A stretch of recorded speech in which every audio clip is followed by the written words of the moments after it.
విశాఖ జిల్లా భీమునిపట్నం గంటాకు స్వీట్ మెమరీస్గా ఎప్పుడూ ఆయన పొలిటికల్ కెరీర్లో ఉంటుంది. ఆయన 2014లో ఎమ్మెల్యేగా పోటీ చేస్తే 37,000కు పైగా దాటిన ఓట్ల మెజారిటీ వచ్చింది.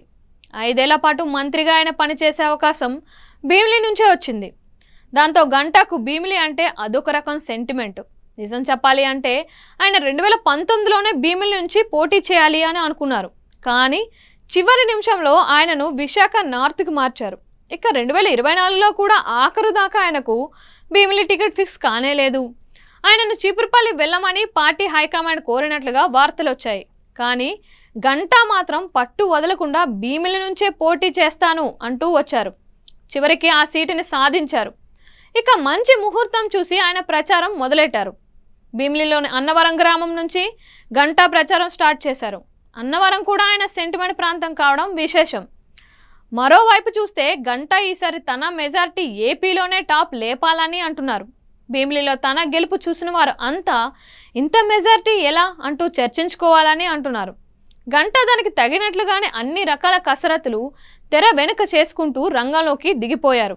భీమిలి టికెట్ని ఆశించిన టీడీపీ ఇన్ఛార్జ్ కోరాడ రాజాబాబు ఇంటికి వెళ్లి మరీ ఆయనను తనతో కలుపుకున్నారు. అదేవిధంగా జనసేనకే టికెట్ ఇవ్వాలని చివరిదాకా పట్టుబట్టిన ఆ పార్టీ భీమిలి ఇన్ఛార్జ్ పంచకర్ల సందీప్ని సైతం గంటా మంచి చేసుకుంటూ తన వెంట ఉంచుకున్నారు.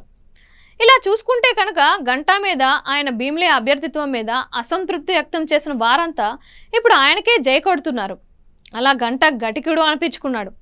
తనకు టీడీపీలో కానీ కూటమిలో ఉన్న జనసేనలో కానీ ఏ రకంగా ఇబ్బందులు లేకుండా చూసుకొని ఆయన ప్రచారంలోకి దిగిపోయారు.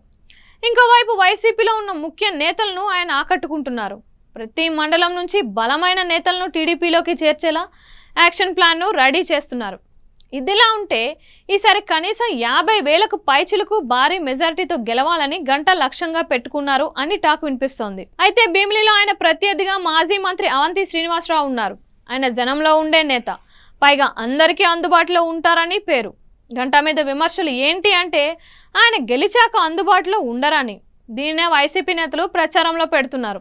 ఇక మరోవైపు చూస్తే వైసీపీ కూడా స్ట్రాంగ్గా ఇక్కడ ఉంది. భీమిలిలో ప్రజానీకంలో అత్యధిక శాతం పేదలు, బడుగు వర్గాల వారు ఉన్నారు. సంక్షేమ పథకాలు వైసీపీకి అండగా ఉంటాయని ఆ పార్టీ నేతలు అంటున్నారు. అందువల్ల గంటా అనుకున్నట్లుగా 1,00,000కు పైగా భారీ మెజారిటీ సాధ్యమేనా అన్నది ఒక చర్చగా ఉంది. అదే సమయంలో హోరాహోరీ పోరు తప్పదని కూడా విశ్లేషిస్తున్నారు.